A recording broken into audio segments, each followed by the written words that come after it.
প্ৰথম কুৱেশ্যনটো দিয়া আছে অসমৰ আটাইতকৈ ডাঙৰ জিলাখনৰ নাম কি? কামৰূপ, কাৰ্বি আংলং, ডিমা হাছাও আৰু শোণিতপুৰ। ইয়াৰ শুদ্ধ এনচাৰটো হ'ব অপশ্যন বি কাৰ্বি আংলং। ইয়াৰ পৰৱৰ্তী কুৱেশ্যনটো দিয়া আছে কোন চনত ইয়াণ্ডাবু সন্ধি স্বাক্ষৰিত হৈছিল? ইয়াৰ শুদ্ধ উত্তৰটো হ'ব অপশ্যন বি 1826 চনৰ 24 ফেব্ৰুৱাৰী।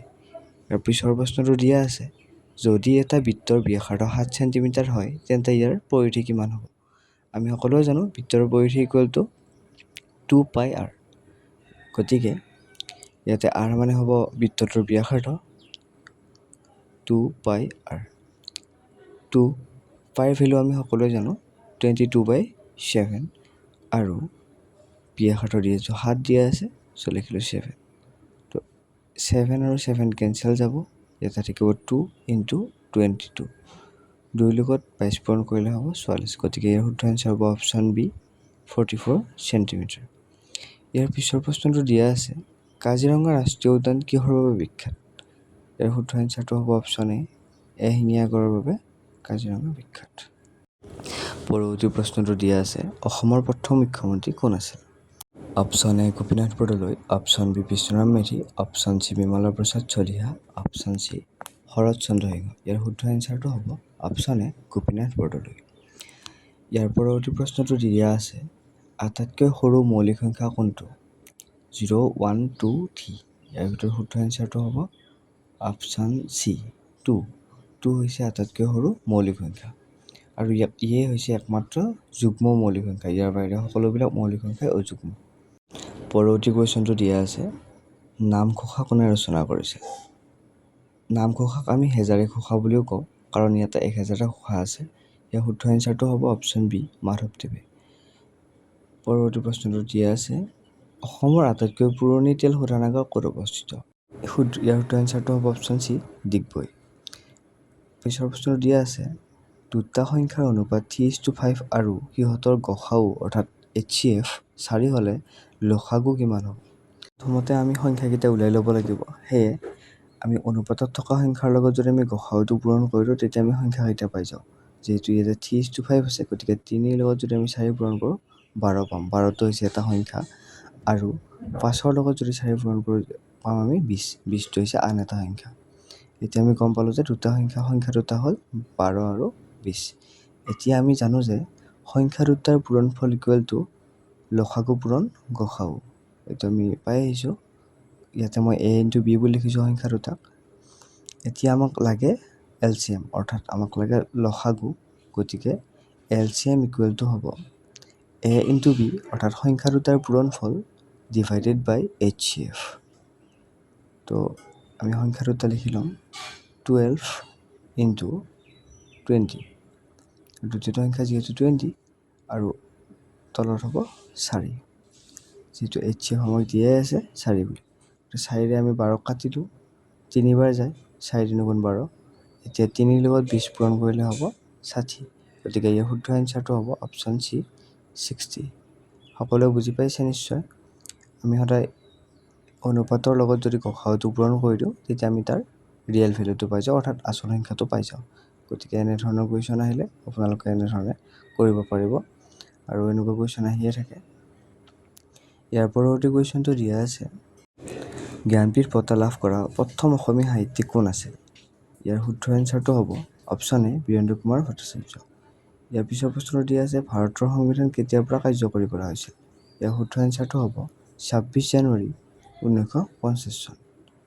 নেক্সট কুৱেশ্যনটো দিয়া আছে 0.45ক ভগ্নাংশ ৰূপত প্ৰকাশ কৰিলে কি হ'ব?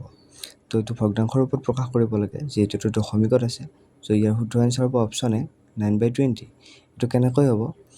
আমি প্ৰথমতে চাই ল'ম দশমিকৰ পিছত কি লিখা আছে। যি লিখা আছে সেইটো আমি সদায় ওপৰত লিখি ল'ম 45। এতিয়া আমি তলত লিখিম দশমিকৰ পিছত কেইটা সংখ্যা আছে। যদি দুটা সংখ্যা থাকে তেনেহ'লে আমি 2টা 0 দিম আৰু এটা সংখ্যা থাকিলে এটা 0 দিম অৰ্থাৎ 100 বা 10ৰে হৰণ কৰিম। যিহেতু ইয়াতে দুটা সংখ্যা আছে গতিকে আমি 100ৰে হৰণ কৰিছোঁ। এতিয়া আমি দুটাকে যদি কেঞ্চেল কৰাওঁ 2টাকে 5ৰে কেঞ্চেল কৰিব পাৰি। 9 × 5 = 45 আৰু 5 × 20 = 100। গতিকে 9/20 হ'ব ইয়াৰ এনচাৰ। 5 × 20 = 100 আৰু 5 × 9 = 45। সেয়ে শুদ্ধ এনচাৰ হ'ব 9/20। ইয়াৰ পৰৱৰ্তী কুৱেশ্যনটো দিয়া আছে অসমৰ ৰাজ্যিক পক্ষী কি? ইয়াৰ শুদ্ধ এনচাৰটো হ'ব অপশ্যন বি দেওহাঁহ। পৰৱৰ্তী কুৱেশ্যনটো দিয়া আছে পৃথিৱীৰ আটাইতকৈ ডাঙৰ নদীদ্বীপ মাজুলী কোনখন নদীৰ ওপৰত অৱস্থিত?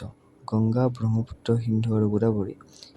এই প্ৰশ্নটোৰ শুদ্ধ এনচাৰ হ'ব অপশ্যন বি ব্ৰহ্মপুত্ৰ। ইয়াৰ পৰৱৰ্তী কুৱেশ্যনটো দিয়া আছে এটা ত্ৰিভুজৰ তিনিওটা কোণৰ সমষ্টি কিমান? 90 ডিগ্ৰী, 180 ডিগ্ৰী, 270 ডিগ্ৰী আৰু 360 ডিগ্ৰী। যিকোনো এটা ত্ৰিভুজৰ তিনিওটা কোণৰ সমষ্টি সদায় 180 ডিগ্ৰী হয়, সেয়ে ইয়াৰ শুদ্ধ এনচাৰটো হ'ব অপশ্যন বি। পৰৱৰ্তী কুৱেশ্যনটো দিয়া আছে শ্ৰীমন্ত শংকৰদেৱৰ জন্ম ক'ত হৈছিল? বৰপেটা, বটদ্ৰৱা, আলিপুখুৰী, মধুপুৰ আৰু মাজুলী। এইটো বটদ্ৰৱাত নহয় বাৰু, বৰদোৱা আলিপুখুৰী হ'ব লগাইছিলে। ইয়াৰ শুদ্ধ এনচাৰটো হ'ব অপশ্যন বি বৰদোৱা আলিপুখুৰী। ইয়াৰ পিছৰ প্ৰশ্নটো দিয়া আছে কোনজন আহোম স্বৰ্গদেউৰ দিনত মোৱামৰীয়া বিদ্ৰোহ আৰম্ভ হৈছিল? ইয়াৰ শুদ্ধ এনচাৰটো হ'ব অপশ্যন চি লক্ষ্মীসিংহৰ দিনত 1769 চনত প্ৰথম মোৱামৰীয়া বিদ্ৰোহ আৰম্ভ হৈছিল। ইয়াৰ পিছৰ প্ৰশ্নটো দিয়া আছে 500 টকাৰ 10% সৰল সুতৰ হাৰত 2 বছৰত সুত কিমান হ'ব? সৰল সুত নিৰ্ণয় কৰিবৰ কাৰণে এটা সূত্ৰ আছে, সেইটো হৈছে PRT ডিভাইডেড বাই 100। PRT ডিভাইডেড বাই 100। ইয়াতে P মানে হৈছে মূলধন বা প্ৰিন্সিপাল, R মানে হৈছে ৰেট অৰ্থাৎ সুত আৰু T মানে হৈছে টাইম। গতিকে ইয়াতে মূলধন কিমান দিয়া আছিলে? মূলধন দিয়া আছিলে 500, গতিকে প্ৰিন্সিপালৰ ঠাইত হ'ব 500। ঠিক তেনেকৈ R মানে হৈছে ৰেট অৰ্থাৎ সুত আছে আমাৰ 10%, গতিকে ইয়াতে হ'ব 10 আৰু টাইম আছে আমাৰ 2, গতিকে 2 বছৰ, গতিকে ইয়াতে টাইমৰ ঠাইত হ'ব 2। এতিয়া আমি 100ৰে 5ক কেনচেল কৰিম। 100ৰে 5ক 5 বাৰ যায়, গতিকে ইয়াতে 5 হ'ব। 5ৰ লগত 10 পূৰণ কৰিলে হ'ব 50 আৰু 50ৰ লগত 2 পূৰণ কৰিলে হ'ব 100, গতিকে ইয়াত সৰল সুত হ'ব 100 টকা। ইয়াৰ শুদ্ধ এনচাৰটো হ'ব অপশ্যন বি 100 টকা। সৰল সুতৰ সূত্ৰটো PRT ডিভাইডেড বাই 100 সকলোৱে মনত ৰাখিব। P মানে প্ৰিন্সিপাল, R মানে ৰেট আৰু T মানে হৈছে টাইম। এতিয়া নেক্সট প্ৰশ্নটো দিয়া আছে তলৰ কোনটো দিনত সমগ্ৰ বিশ্বতে বিশ্ব পৰিৱেশ দিৱস পালন কৰা হয়? এইটো আমি সকলোৱে জানো, অপশ্যন এ 5 জুন। 5 জুন হৈছে বিশ্ব পৰিৱেশ দিৱস। ইয়াৰ পৰৱৰ্তী কুৱেশ্যনটো দিয়া আছে অসমৰ একমাত্ৰ মানসিক চিকিৎসালয়খন ক'ত অৱস্থিত? Option A Dibrugarh, option B Tezpur, option C Jorhat, option D Silchar. ইয়াৰ শুদ্ধ এনচাৰটো হ'ব অপশ্যন বি তেজপুৰ। ইয়াৰ পৰৱৰ্তী কুৱেশ্যনটো দিয়া আছে যদি x + 5 = 12 হয় তেন্তে 2x - 3 মান কিমান হ'ব? এইটো অংক কৰিবৰ কাৰণে প্ৰথমতে আমি xৰ ভেলুটো ওলাই ল'ব লাগিব। চ' আমাক দিয়া আছে x + 5 = 12, গতিকে আমি ইয়াৰ পৰা xৰ ভেলুটো ওলাব পাৰিম। xৰ ভেলু উলিয়াবৰ কাৰণে ৰাইট চাইডে xটো ৰাখি লেফ্ট চাইডে আমি 5টো পঠাই দিম। যিহেতু 5ৰ আগত প্লাছ চিন আছিলে, গতিকে এইফালে আহোঁতে এইটো মাইনাছ হৈ আহিব, সেয়ে 12 - 5। 12ৰ পৰা 5 মাইনাছ কৰিলে থাকিব 7। আমি গম পালোঁ xৰ ভেলু হ'ব 7। এতিয়া আমি 2x - 3 xৰ ভেলুটো বহুৱাই দিম। 2 * xৰ ঠাইত আমি লিখিম 7। চ' 2 * 7 - 3, গতিকে 7 × 2 হ'ব 14, 14 - 3 অৰ্থাৎ 11। ইয়াৰ শুদ্ধ এনচাৰটো হ'ব 11। ইয়াৰ পৰৱৰ্তী কুৱেশ্যনটো দিয়া আছে প্ৰথম অসমীয়া বোলছবি জয়মতী কেতিয়া মুক্তি লাভ কৰিছিল? ইয়াৰ শুদ্ধ এনচাৰটো হ'ব অপশ্যন বি 1935 চনত জ্যোতিপ্ৰসাদ আগৰৱালাদেৱে প্ৰথম অসমীয়া বোলছবি নিৰ্মাণ কৰিছিল। ইয়াৰ পৰৱৰ্তী কুৱেশ্যনটো দিয়া আছে ভাৰতৰ কোনখন ৰাজ্যক সূৰ্য উদয়ৰ উন্নত সূৰ্যৰ দেশ নহয় বাৰু, এইটো হৈছে লেণ্ড অফ ৰাইজিং ছান, অৰ্থাৎ কোনখন দেশক সূৰ্য উদয়ৰ দেশ বুলি জনা যায়? ইয়াৰ শুদ্ধ এনচাৰটো হ'ব অপশ্যন বি অৰুণাচল প্ৰদেশ। আমি সকলোৱে জানো এইটো উন্নত সূৰ্যৰ দেশ নহয়, এইটো তোমাৰ সূৰ্য উদয়ৰ দেশ হ'ব। অৰুণাচলতে যিহেতু ভাৰতৰ ভিতৰত প্ৰথম সূৰ্য উদয় হয়, সেয়ে ইয়াক লেণ্ড অফ ৰাইজিং ছান বুলি কোৱা হয়। ইয়াৰ পিছৰ প্ৰশ্নটো দিয়া আছে এটা বৰ্গক্ষেত্ৰৰ কালি 64 বৰ্গ কিলোমিটাৰ হ'লে ইয়াৰ পৰিসীমা কিমান হ'ব? ইয়াৰ পৰিসীমা উলিয়াব লাগিলে প্ৰথমতে আমি বৰ্গক্ষেত্ৰটোৰ বাহুৰ জোখ জানি ল'ব লাগিব। সেয়ে ইয়াৰ বাহুৰ জোখ আমি উলিয়াব পাৰিম কালিৰ পৰা। পৰিসীমা উলিয়াবৰ কাৰণে আমি সূত্ৰটো ব্যৱহাৰ কৰিম 4 × বাহু, অৰ্থাৎ 4ৰ লগত বাহু পূৰণ কৰিলে আমি এটা বৰ্গৰ পৰিসীমা পাই যাওঁ। বৰ্গৰ কালি ওলোৱা সূত্ৰটো হৈছে বাহু স্কুৱেৰ অৰ্থাৎ বাহু পূৰণ বাহু। আমাক কালি দি আছে 64, গতিকে বাহু স্কুৱেৰ ইজুকেলটো হ'ব 64, যিহেতু কালিৰ ভেলুটো দিয়া আছে 64। এতিয়া আমি বাহু স্কুৱেৰৰ ভেলু পালোঁ 64, আমাক লাগে বাহুৰ ভেলু, গতিকে বাহু ইকুৱেলটো হ'ব, আমি যদি এফালে স্কুৱেৰটো উঠাই দিওঁ আনটো ছাইডত আমি সদায় ৰুট অভাৰ দি দিব লাগিব, অৰ্থাৎ বৰ্গমূল দিব লাগিব। 64ৰ বৰ্গমূল হ'ব 8, 8 8 গুণ 64, গতিকে বাহুৰ ভেলু পালোঁ আমি 8। এটা বাহুৰ ভেলু 8 হ'লে, গতিকে এতিয়া পৰিসীমা উলিয়াবৰ কাৰণে সহজেই হৈ যাব। এতিয়া আমি 4 × 8 লিখিম, অৰ্থাৎ বাহুৰ স্থানত আমি 8 লিখি দিম। 8 4 = 32, গতিকে শুদ্ধ এনচাৰটো হ'ব অপশ্যন চি 32 মিটাৰ।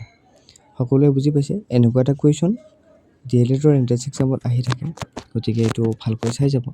ইয়াৰ পৰৱৰ্তী কুৱেশ্যনটো দিয়া আছে, অসমৰ চিকিৎসা মহাবিদ্যালয় AMC ক'ত অৱস্থিত? গুৱাহাটী, ডিব্ৰুগড়, যোৰহাট আৰু শিলচৰ দিয়া আছে। ইয়াৰ শুদ্ধ এনচাৰটো হ'ব অপশ্যন ডি শিলচৰ। ইয়াৰ পৰৱৰ্তী কুৱেশ্যনটো দিয়া আছে, কাজিৰঙা বন্যপ্ৰাণী অভয়াৰণ্য কোন চনত ইউনেস্কো বিশ্ব ঐতিহ্য ক্ষেত্ৰ হিচাপে ঘোষণা কৰা হৈছিল? ইয়াৰ শুদ্ধ এনচাৰটো হ'ব 1985 চনত। ইয়াৰ পৰৱৰ্তী কুৱেশ্যনটো দিয়া আছে, 1ৰ পৰা 10লৈকে থকা সংখ্যাবোৰৰ গড় কিমান হ'ব? আমি গড় ওলাব লাগিলে প্ৰথমতে যিকেইটা সংখ্যা দিয়া থকা সংখ্যাকেইটা যোগ কৰোঁ, কৰি টোটেল সংখ্যাৰ সৈতে হৰণ কৰি দিওঁ। গতিকে 1ৰ পৰা 10লৈ আমি সংখ্যাবিলাক যোগ কৰিম, যোগ কৰি যিহেতু 1ৰ পৰা 10লৈ 10টা সংখ্যা আছে, গতিকে আমি 10ৰে হৰণ কৰি দিওঁ। 1ৰ পৰা 10লৈ যোগ কৰিলে 1 + 2 + 3 + 4 + 5 + 6 এনেকৈ গৈ 10 কৰিলে ইয়াৰ এনচাৰটো হ'ব 55 আৰু তলত হ'ব 10, গতিকে 55 / 10 হ'লে ইয়াৰ উত্তৰটো হ'ব 5.5। 10ৰে কোনো এটা সংখ্যাক যদি আমি হৰণ কৰোঁ, সদায় এটাৰ আগত আমি দশমিক দিব লাগে। ঠিক তেনেকৈ আমি যদি 100ৰে ডিভাইড কৰোঁ, তেনেহ'লে দুটাৰ আগত দশমিক দিব লাগে। ইয়াৰ পৰৱৰ্তী কুৱেশ্যনটো দিয়া আছে, অসমৰ কোনটো ঠাইক বস্ত্ৰ নগৰী বা মানচেষ্টাৰ অফ আছাম বুলি জনা যায়? ইয়াৰ শুদ্ধ এনচাৰটো হ'ব অপশ্যন এ শুৱালকুছি। পৰৱৰ্তী কুৱেশ্যনটো দিয়া আছে, ভাৰতৰ সৰ্বোচ্চ অসামৰিক বঁটা ভাৰত ৰত্ন লাভ কৰা প্ৰথম অসমীয়া কোন? ভাৰত ৰত্ন বঁটা লাভ কৰা প্ৰথম অসমীয়া হৈছে গোপীনাথ বৰদলৈ। তেখেতে মৰণোত্তৰভাৱে 1999 চনত ভাৰত ৰত্ন লাভ কৰিবলৈ সক্ষম হৈছিল। ইয়াৰ পিছৰ প্ৰশ্নটো দিয়া আছে, যদি কোনো এটা বস্তু 400 টকাত কিনি 480 টকাত বিক্ৰী কৰা হয়, তেন্তে লাভৰ শতাংশ কিমান? ইয়াতে ক্ৰয় মূল্য অৰ্থাৎ CP হ'ব 400 টকা। 400 টকাত বস্তুটো কিনি গৈছে আৰু চেলিং প্ৰাইচ অৰ্থাৎ বিক্ৰয় মূল্য হ'ব 480 টকা। যিহেতু আমাৰ ইয়াতে লাভৰ শতাংশৰ হাৰ নিৰ্ণয় কৰিবলৈ কৈছে, গতিকে আমি এইটো প্ৰফিট পাৰ্চেণ্ট ওলাব লাগিব। প্ৰফিট পাৰ্চেণ্ট ওলাবৰ কাৰণে এটা সূত্ৰ ইউজ কৰোঁ। তো আমি লিখিম প্ৰফিট পাৰ্চেণ্ট = SP - CP, অৰ্থাৎ চেলিং প্ৰাইচ মাইনাছ কষ্ট প্ৰাইচ, অৰ্থাৎ বিক্ৰয় মূল্য মাইনাছ ক্ৰয় মূল্য ডিভাইডেড বাই CP × 100। CP মানে হৈছে ক্ৰয় মূল্য। এই সূত্ৰটো আমি সকলোৱে মনত ৰখা দৰকাৰ, কাৰণ প্ৰফিট এণ্ড লছৰ যিমানেই কুৱেশ্যন আহে, প্ৰত্যেক কুৱেশ্যনতে এইটো ব্যৱহাৰ কৰা হয় আৰু এনেধৰণৰ কুৱেশ্যন আহি থকা দেখা যায়। এতিয়া আমি SPৰ ঠাইত লিখিম তাৰ মানটো, ইয়াতে আছে 480, SP হৈছে 480 আৰু CP হৈছে 400, ডিভাইডেড বাই 400 × 100। 480ৰ পৰা যদি আমি 400 মাইনাছ কৰি দিওঁ, তেনেহ'লে ওপৰত থাকিব 80 আৰু তলত থাকিব 400 × 100। এতিয়া আমি যদি 0 0 কেনচেল কৰোঁ আৰু 4ৰে 80ক যদি আমি ডিভাইড কৰোঁ, তেনেহ'লে 4 × 20 = 80, গতিকে ইয়াৰ এনচাৰ হ'ব 20। ইয়াৰ শুদ্ধ এনচাৰটো হ'ব 20%, অপশ্যন চি 20%। সকলোৱে বুজি পাইছে? ইয়াৰ লাভৰ শতাংশ হ'ব 20%। আজিকালি যিকোনো ধৰণৰ এক্সামতে কাৰেণ্ট এফেয়াৰ্ছটো বহুত বেছিকৈ আহি থকা দেখা যায়, গতিকে প্ৰত্যেকেই কাৰেণ্ট এফেয়াৰ্ছটো ভালকৈ চাই যাব। Thank U.